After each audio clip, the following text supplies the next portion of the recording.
Bhagavad Gita, the song of the God.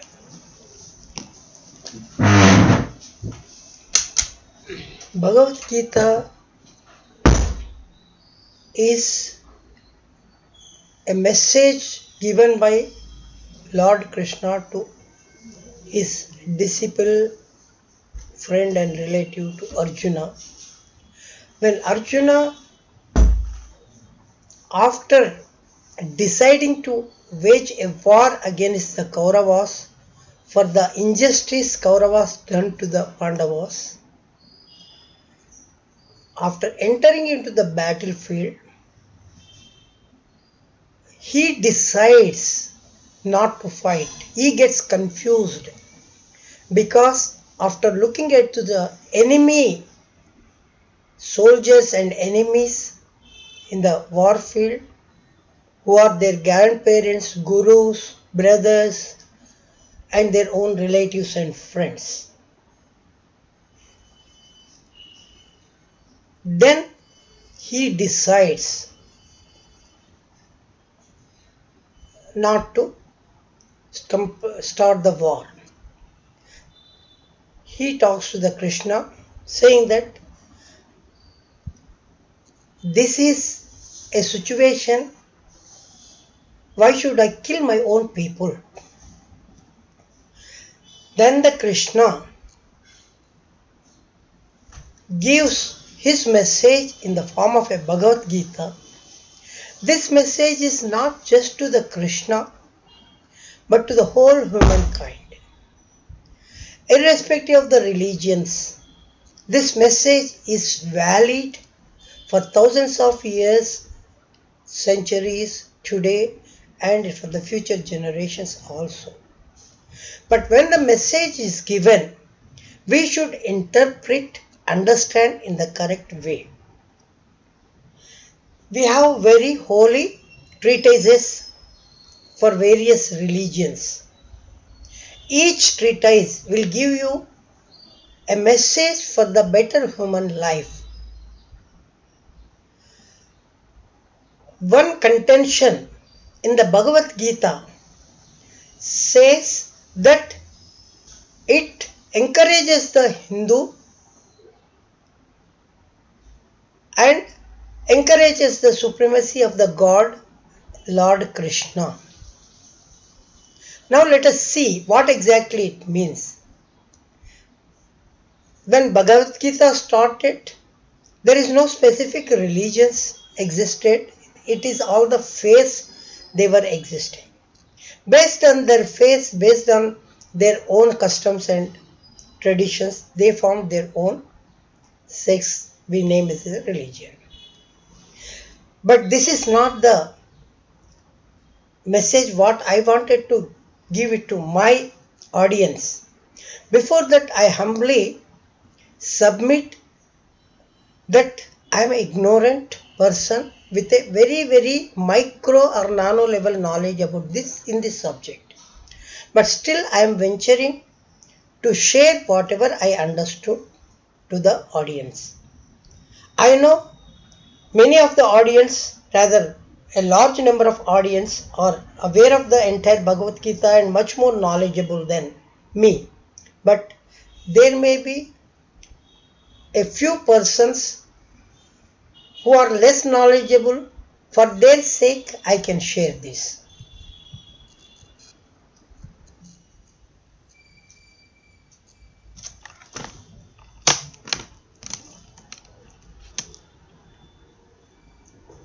The synopsis of Bhagavad Gita, mainly the focus I wanted to give is for what are the human values that Bhagavad Gita said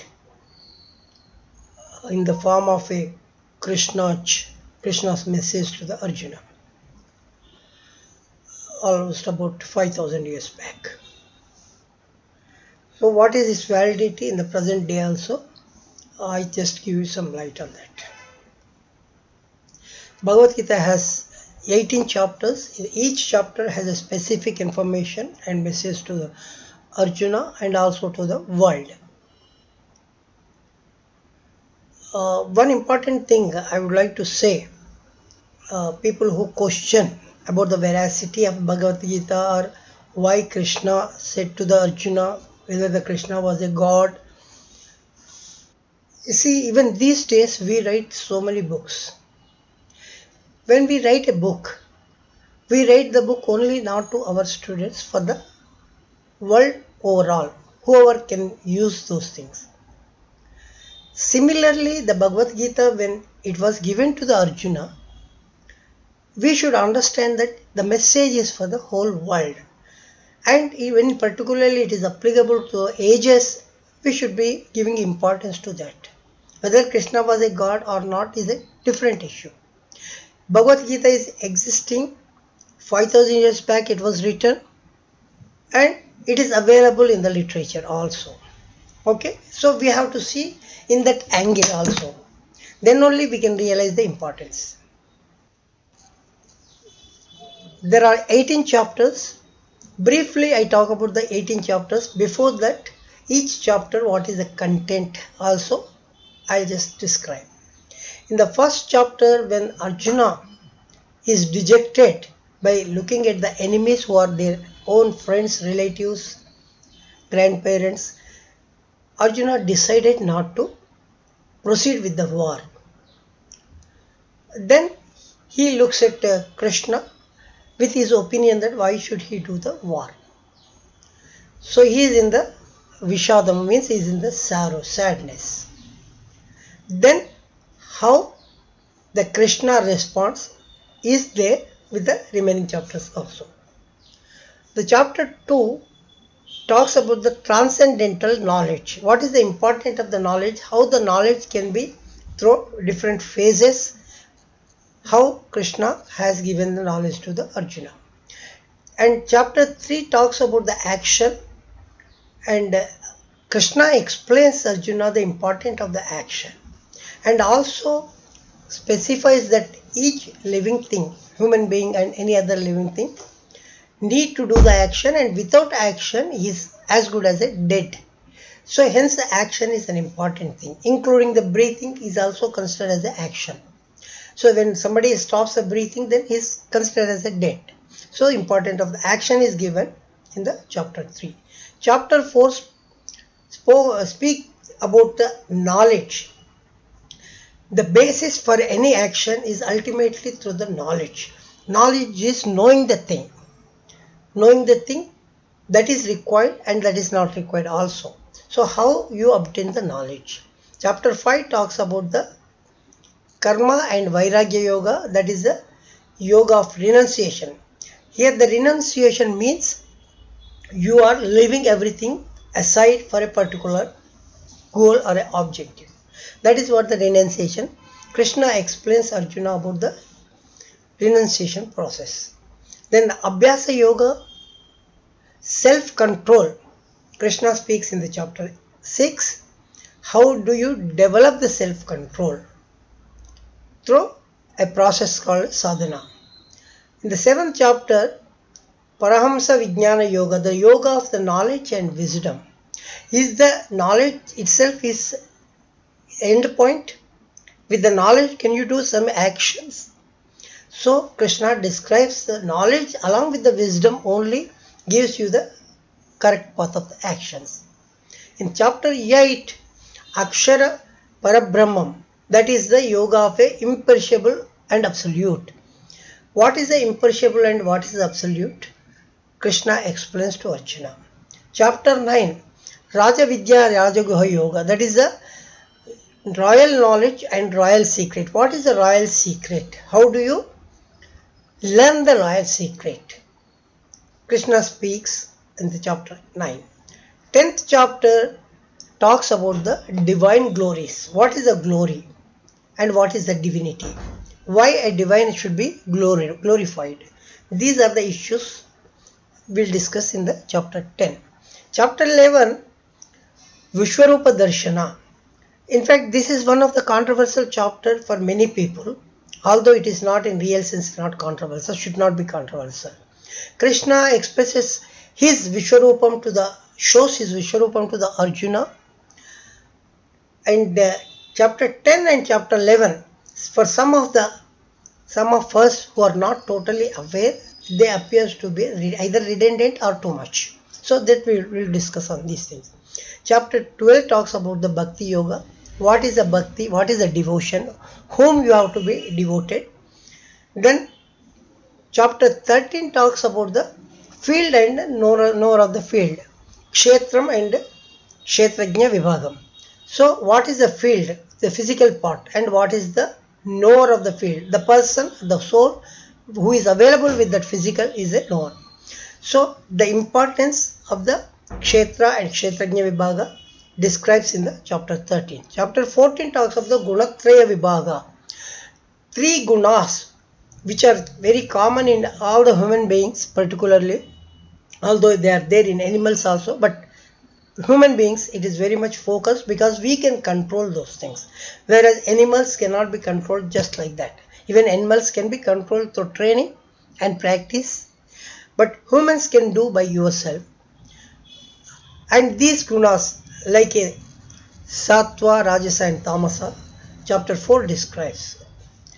Then Purushottama Yoga, that is the supreme divine personality. Who is the supreme, ultimate person, ultimate divine, and what is the responsibility and duty of the human being. Chapter 16 also talks about the division between the divine and demonic. What are the divine characteristics and what are the demonic characteristics? What is the difference between the divine and demonic? This is more important in today's world, and people should really practice what is there in the chapter 16. Chapter 17, Shraddhatraya Vibhaga, that is the 3 divisions of the faith.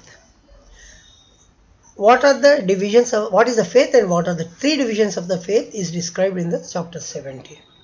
Chapter 18, which is the ultimate for the moksha sannyasa yoga, that is a total liberation and renunciation. What is the purpose of a life? And at the end of the life, where a soul can do. If the people believe that human body itself is a life with whatever the movements, it is not for them to understand, because unless you take the concept of the human body and the soul, then it will be very clearly everybody can understand. So I have no argument or no discussion with the ignorant people who are not totally aware of the physical body and the life in it are separate. Even I am totally ignorant about these things. That doesn't mean that I am really knowledgeable for this, but still, based on my little knowledge, I wanted to share the contents and synopsis of the Bhagavad Gita, these 18 chapters. I hope it will be interesting for you people to understand, particularly those who are the first timers to this Bhagavad Gita treatise. Now let us go chapter wise. The first chapter, Arjuna Vishada Yoga, that is a sadness, sorrowness or a dejection of the Arjuna. Arjuna, after looking into the enemies in the battlefield, he will not consider them as enemies. Then he is reluctant to fight because they are all he considered as their friends and relatives. So he gets a conflict while he came to the war field only to fight the enemies, they are Kauravas, but at the same time now he feels that he should not. There is a conflict between his emotions, his morals and his duty. So with these emotions he struggles himself, and then lot of confusion prevails upon Arjuna. Then he looks at the Krishna for a solution. Krishna then tries to give the knowledge about what is the soul, what is the mortality, what is the importance of a duty. Arjuna came to battlefield for a particular duty, but he is confused with his emotions of the relations, friends and death of their own. So then Krishna explains, is the death is real or only the physical bodies are perished but the soul in the body is still remaining. So these are all the transcendentness of a soul. Krishna explains to Arjuna saying that soul is indestructible, once a physical body perishes, the soul out of the body comes to other place and again takes the life, and ultimately it merges with the divine soul, that is the abode of the Lord. Then Krishna talks about the actions. Since Arjuna confused about his duty, mainly because of the attachment to his emotions and relatives, Krishna tells what is the detachment, and you have to have the actions for the detachment. So in this concept, the section 3 is important for today's world also, because all our actions are only attached. We give the importance to our people, and if they are not related to us by one way or other way, we are not bothered, we are ignoring. We see so many people on the road outside. Sometimes as a humanity suggests, we try to help others. Sometimes we think that they are not ours, so why should. So there it is a detached action which is required, and attachment to our people sometimes which is not required. Even in the jobs, in the politics, everywhere, in the business, this attachment and detachment is very much prevalent. So we are although knowledgeable, but still we live with this kind of emotions. And second thing, Krishna tells Arjuna that you do your duty. Actions, results of the actions cannot be predicted. You cannot expect rewards.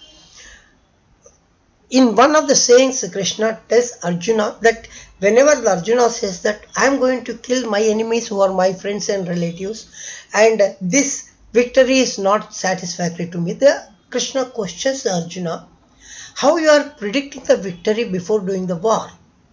Do you consider yourself that above all, a war is not predictable? The victory can be even Kauravas also. So why are you always thinking that you will kill, even you may get killed in the war? In such case, you have to think whether you have to do the war or not. Based on what? Based on your duty. What for you came here? So you have come for a duty of war, fighting with the Kauravas who has done the injustice to you and your society. So that way, Arjuna gets realized slowly with the Krishna's teaching of the performance of his own duty. The chapter 4 about the pure knowledge. What is the knowledge and what is the wisdom? Knowledge is knowing something, whereas the wisdom is a kind of a programming in today's world for applying that knowledge. It's a wisdom is considered a catalyst which will help the knowledge to transform into a good action and identify what is good and what is bad. So Krishna talks about the importance of the wisdom and the spiritual wisdom. Wisdom is realizing good and bad. Spiritual wisdom is the ultimate realization of the good and bad. So Krishna talks to the Arjuna the path of self-realization through a knowledge and wisdom. And he also talks what is the distinction between the perishable body and an eternal soul. So this divine knowledge always focuses on the liberating the individual from cycle of a birth and death. That is what the Punarjanma. So in the people who believe in the Punarjanma, this is what for them. People who do not in the Punarjanma, then the situation will be different. Still, you need to do the actions with the wisdom. The chapter 5 talks about the Karma Vairagya Yoga, that is the yoga of renunciation. What is the renunciation? Leaving everything. One way is the renunciation. Renunciation for what? For a purpose, for a goal. So Arjuna, when he is in a confusion, Krishna talks to him about the action and renunciation. Action is always with attachment. Unless you have an attachment, you cannot do that. You cannot perform an action. You are breathing because you are attached to your body for survival, so you are breathing. You are taking something because you need that. Renunciation is not to do that.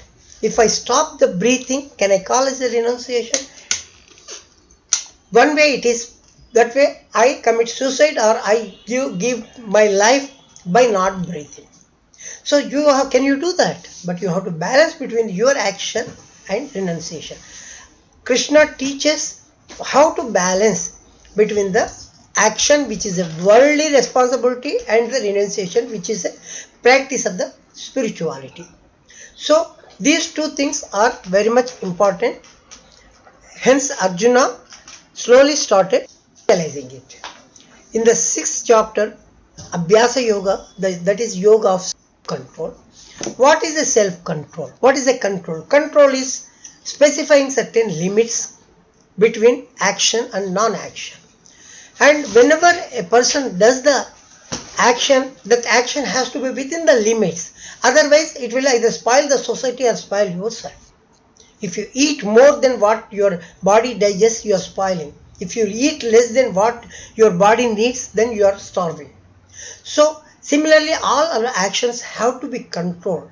This control is possible only through self-discipline, and self-discipline comes through a meditation. Meditation is a process of realizing your soul and mind in such a balanced way so that you can yourself force what to do and what not to do. You realize, that is what we call as a self-discipline. What is the self-discipline? How to control the senses. We have the 5 senses, and each sense has certain duties. Those duties, if they are not performed with a self-discipline, which comes with the meditation, with knowledge and wisdom, then that duty, that action will spoil your entire situation. I have a tongue to eat something, to taste something. If I do not have a control and eat whatever, then it will harm my body. So like that, each 5 senses has their duties and control limits. That Krishna tells the Arjuna how to control and how to realize those things through a disciplined practice. Paramahamsa Vijnana, that is the yoga of a knowledge and wisdom. We just talked about the knowledge of wisdom which Krishna gave to the Arjuna. Now, what is the path for this? Path of realizing the divine duty and spiritual enlightenment. See, knowledge that comes based on whatever the situations we are into him, then the actions should be followed with the application of the wisdom. This wisdom and knowledge, what is ultimately should be doing? It should realize the path for the divinity. The divine qualities, which are manifestations of Supreme Being. A person who does a great work, we call as a godly person. Why we use the word godly person? He is a Supreme Being.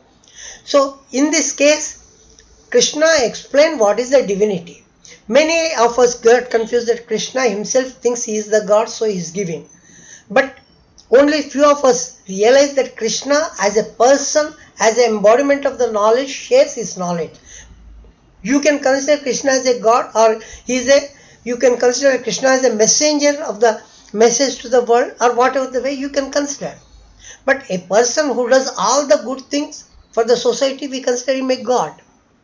So that way you have to understand. And Krishna shares his knowledge to Arjuna how to understand the divine nature and how to attain the spiritual enlightenment. Akshara Parabrahma Yoga, that is a yoga of a absolute immutability. Anything absolute is not compromised. When I say something is absolute, that means there is no compromise. That is a final absolute truth. Similarly, the perishable and imperishable. Perishable is the one which deteriorates with the time. Imperishable will not.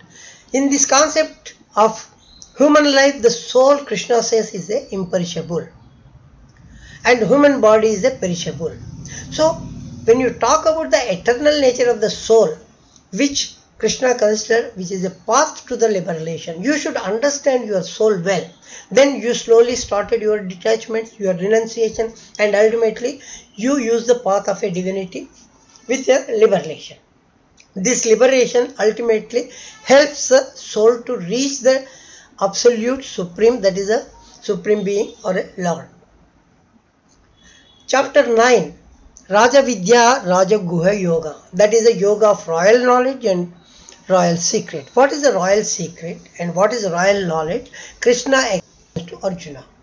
The supreme knowledge is considered the royal knowledge, and the secret of the divine realization is the royal secret. See, there are both royal secret and royal knowledge. Royal knowledge means ultimately the knowledge behind which there is nothing more to learn. And the secret of divine realization. After this secret, there is nothing more to learn or use as a secret. So once you are with the divine realization, that is your ultimate secret. So how to achieve this knowledge, supreme knowledge and the secret of divine, Arjuna explains in his teachings to the Krishna explains in his teachings to the Arjuna.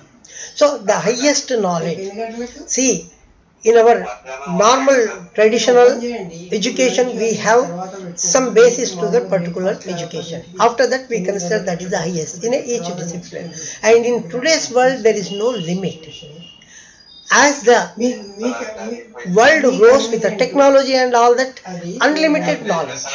The knowledge, levels of the knowledge has reached in such a stage that we try to know everything about the world at the youngest age. So, highest knowledge is much more than this. When you reach that highest knowledge, then probably the world realizes that that is the end of it. Once you know there is no further knowledge required, there you stop. That's where if you have to have the divine realization and yourself going with the spiritual goal or a highest embodiment of the spirituality. Then the chapter 10, Vibhuti Yoga, that is the divine glories. So I think we should understand one most important thing. Krishna talks about the glorification of the divine manifestations in the universe. Krishna in Bhagavad Gita says, I create the world, I destroy the world. Everything is to me.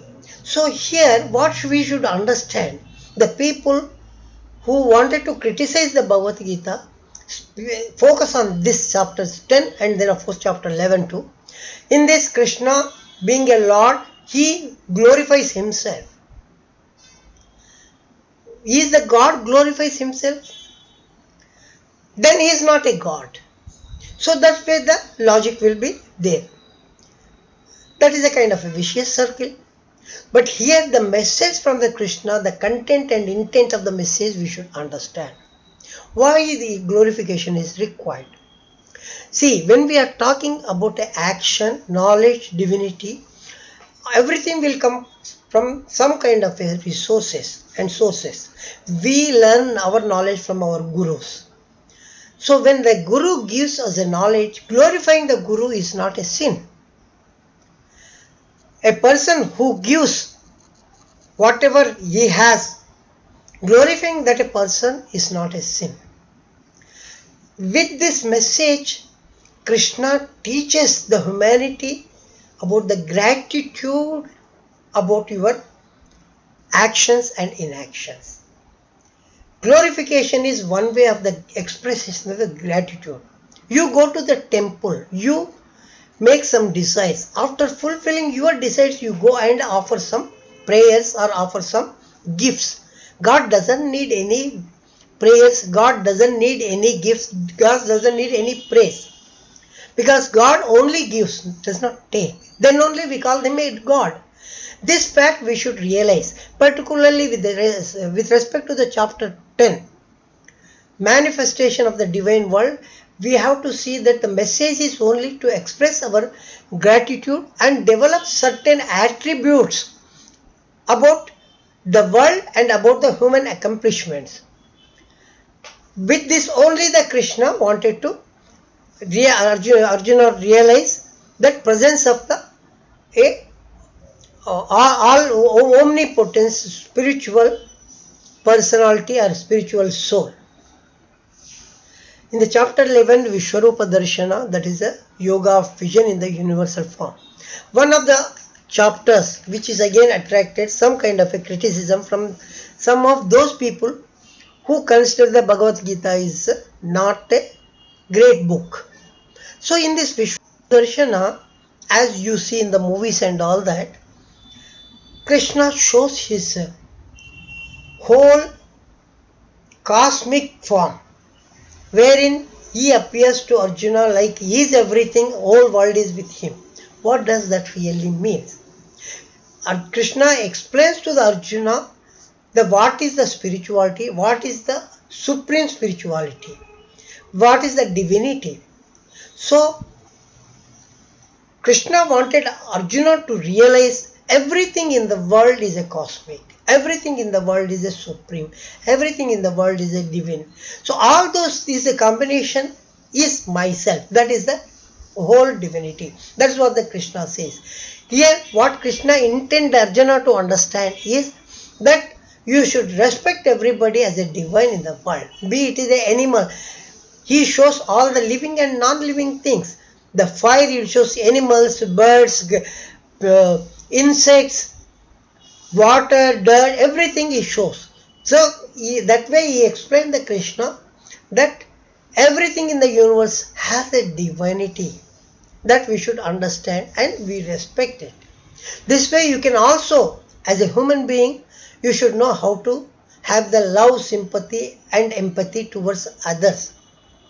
People for their self-desires kill others, loot others, take away the other things which are not ours, eat something just for satisfaction of their physical needs of the body. So Krishna tells that whatever you are doing it, you have a duty to do it, where you will be doing it, but you should understand the total universal form. That is how the Krishna explains about the universal form to the Arjuna. In the chapter 12, Bhakti, then Krishna talks about the devotion and love.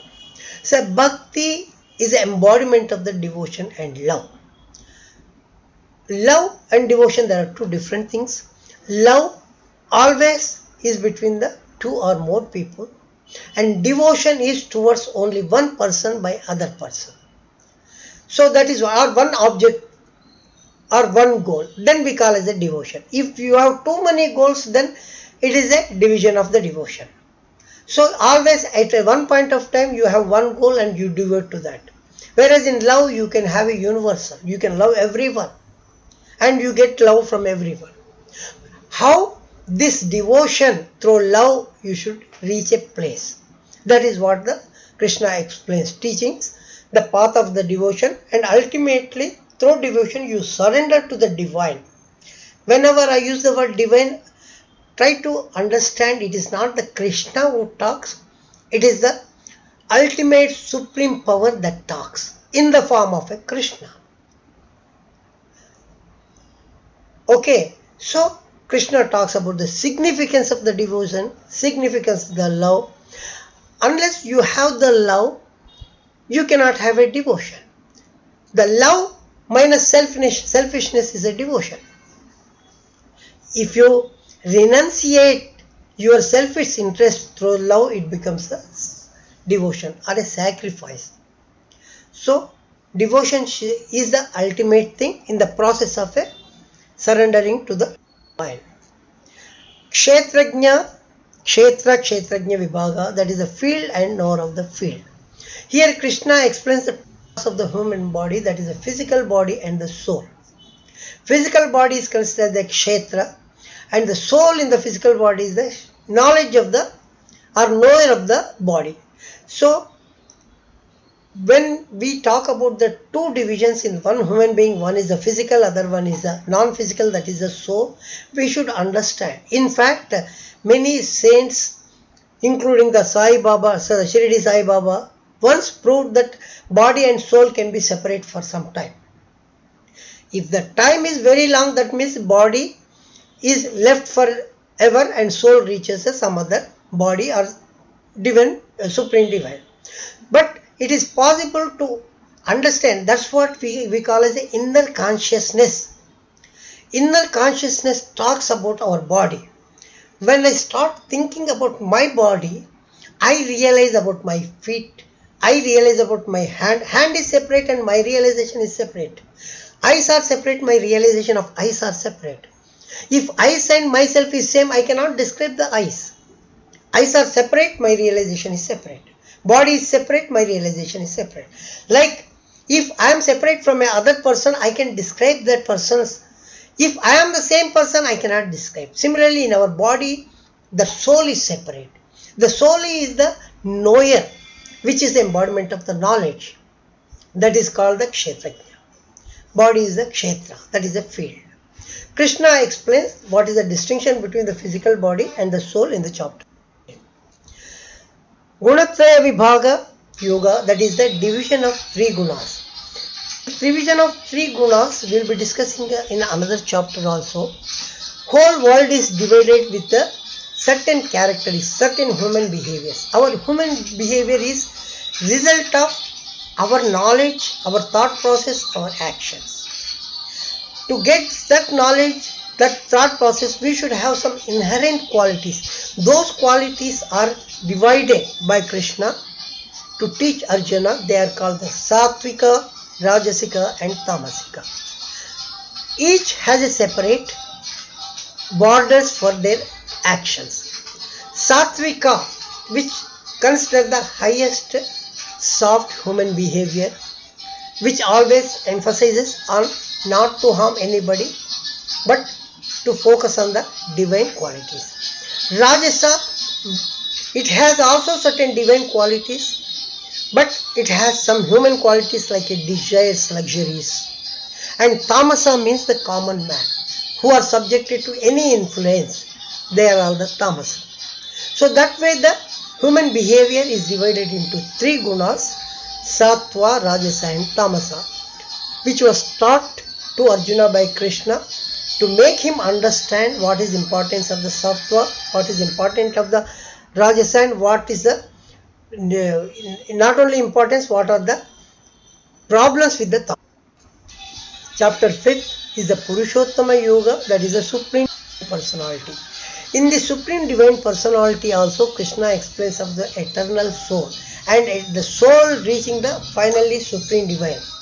See, like in Vishwarupa, Krishna talks to the Arjuna, consider himself as the Supreme Divine, and ultimately the aim of every soul is to teach him, so that you will not have the any other identity or any other rebirth. So one should understand the concept of this eternal soul is all our actions ultimately has to come to an end at one point of time.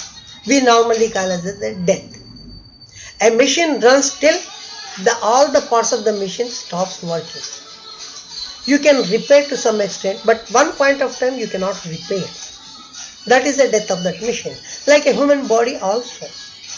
Till the last breath, he keeps on doing some actions, including the breathing. Even a person in coma also doing the karma by breathing himself. When his breath stops, his soul totally going out. People may have a question, why a person suffering in coma still soul is attached to him? Why soul will not go and give him a liberation and a relief? This is some important questions. Only, of course, great philosophers only can answer. But to my knowledge, it is the duty also of the soul to see that the body, till the end of the body, it has to be attached. Body does not give the permission to the soul. That's why it will not live. When you give the permission to the soul, it will live. Some people, even during the very healthy healthy personalities and at the young age also, they try to take away their soul from the body. Permission of the body gives the soul to go out. The body comes, the knowledge will be there with the body's thought process and ultimately says, okay, I am done with this life, so you go away. Either you reach the divine Lord or you go to some other body. It depends on the various other parameters which is important about the Karma Yoga also. So here Krishna explains the importance of the eternal soul and Supreme Personality and how to ultimately reach the Supreme Soul and what is the connection between the individual soul and Supreme Soul. Supreme Soul is a bigger soul and individual soul is a fragment of the Supreme Soul. ultimately we have to consider. We have studied in our biology amoeba. Amoeba is the one life which is considered the first life on the earth, whatever the way, as per the science, and it splits by himself and again rejoins. So ultimately there is a very bigger soul which we call as a divine soul, and that part of a soul goes to some body, and ultimately when the body perishes based on their actions, the soul comes back to the supreme soul. That is what Krishna explains to the in the 16th chapter, Daiva Asura Sampada Vibhaga Yoga. What is the division between the Asura and Daiva? That is a divine and demonic. Here Krishna explains the divine qualities and demonic qualities. This chapter is more important even for the today's world, because most of the problems are due to the lack of awareness about these qualities from the childhood. If these qualities, the difference between the Asura and Sura are divine and demonic, if we teach the children from the childhood, probably the world would have been totally different. Divine qualities are the fearlessness, purity, self-control, sacrifice, renunciation. They are all considered as the divine qualities. Selfishness, in absence of all the divine qualities, the demonic qualities are there, like a selfishness, ignorance, delusion. Anybody with the demonic qualities like ignorance and all that, they are ultimately bound to suffer. And because of these demonic qualities, other people also would suffer. Today, all these qualities are considered to be human values, and we have for each country a constitution, law and order situation, judiciary system is there. In this, there are certain mistakes and blunders are being done. Why the society is like this? Why somebody wanted others' property? Why somebody wanted others' women, others' girls? Why somebody wanted others' gold or others' power? Because you are lacking the divine qualities, you are having the thought process of doing that. If you do have a divine qualities, you will not have that kind of a thing. These are the attributes, they are demonic qualities which is totally spoiling the society with the murders, rapes and any other sort of a dacoity, overpowering, thefts. All those bad things happening in the society is due to the lack of the divine qualities.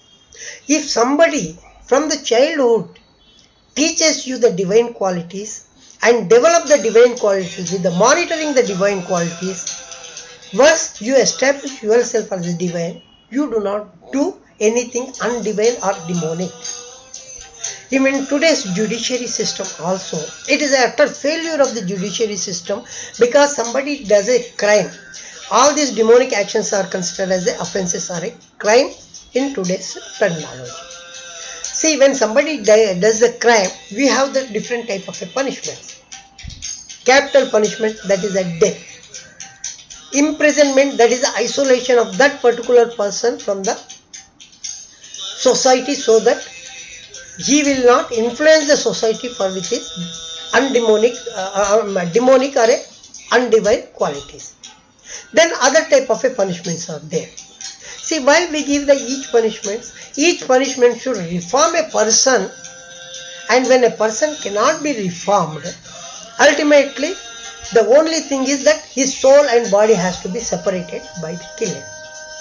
Here the Krishna tells the Arjuna about the divine qualities and demonic qualities or undivine qualities, saying that the Kauravas have reached a particular level of demonic qualities. The only way is because the reforms could not be possible despite so many efforts, including the Sri Krishna Rayabharam. So ultimately they deserve the death. So you have to give the punishment as a death. You don't have a power to give a punishment as a death. Then you have the other path of waging a war towards them, because they wanted a war. and in the war you have to kill them to make sure that their souls and their bodies are separated and the souls reaches in a different way. This is how the punishment system also should be there. A person who is condemned for the life with the death penalty, he will get a pardon from the authority. His punishment is reduced from the death to imprisonment. We stop it there. Is it not the duty of the society and the system to ensure that he develops certain divine qualities so that after releasing from the jail, he will maintain the same divine qualities? Yes, sometimes it is possible. Some of the jailers, they are doing it. But this should be a part of a system. If part of a monitoring should be there. Like a school children, we monitor. Even the prisons also considered as a schools. If unless it is a death penalty, all other penalties, they are considered as the students of learning, and you should give a monitoring system to see that they change. And once they come out of the society, they refine themselves with a divine qualities. That should be there. That is how the Krishna explains the Arjuna the importance of the divine qualities, and lack of divine qualities results in the demonic nature. Here demonic means, as we see in the movies, the Rakshasas and all that eating the animals or killing the human being. They are all the part of the lack of divine qualities. When the divine qualities are lacking, we become the Rakshasas, we become a demonics. So here the difference is develop the divine qualities so that we are not lack of divine qualities, our actions are not harmful to the society. The system also should be prevalent. In the chapter 17, Shraddha Vibhaga, there the Krishna talks to the Arjuna about the three divisions of the faith. What are the three divisions of the faith? Again, he talks about the three gunas, that is the Sattvika, Rajasa and Tamasika. These three faiths will ultimately result in three different faiths. A person who is a Sattvika, he develops certain divine qualities, because through divine qualities he has a faith that this is a good thing. A Rajasa, who is also associated with the luxuries but with certain divine qualities, he leads certain life and he thinks that that is the life the people should do it. And Tamasa, lack of certain divine qualities but normal qualities, he thinks that he is the way of the life and he expresses his faith only in this thing. So this is the different type of a faith that Krishna explains to Arjuna, and ultimately he preaches Arjuna how to be divine, how to develop the divine qualities.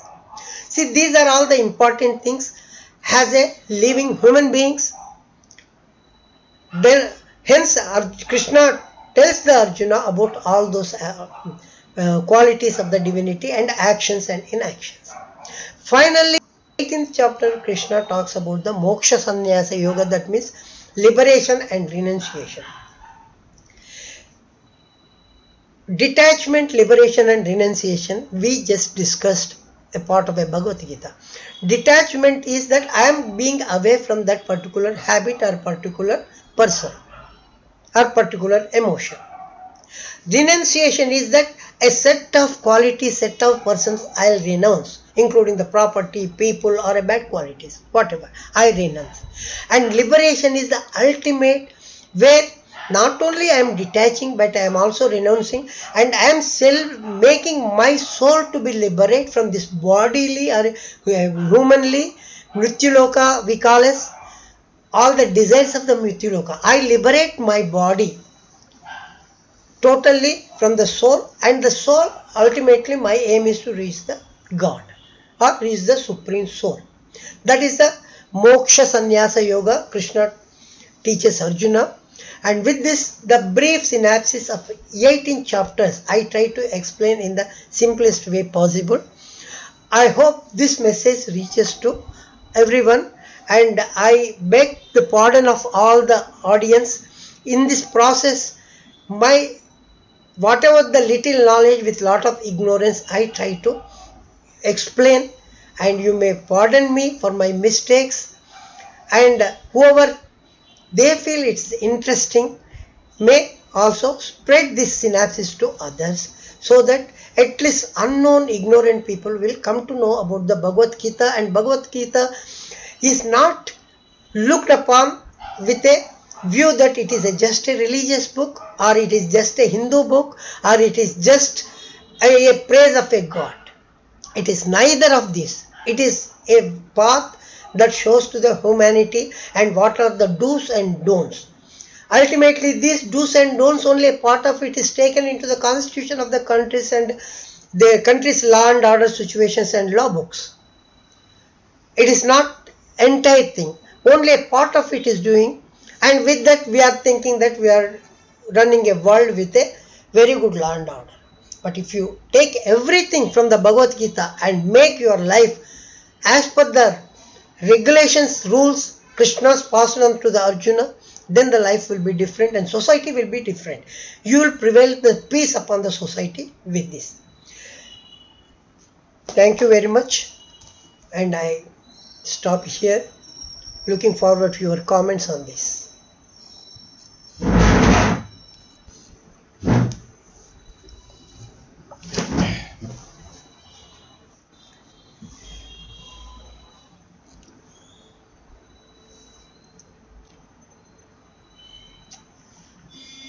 Sarve jano sukhino bhavantu.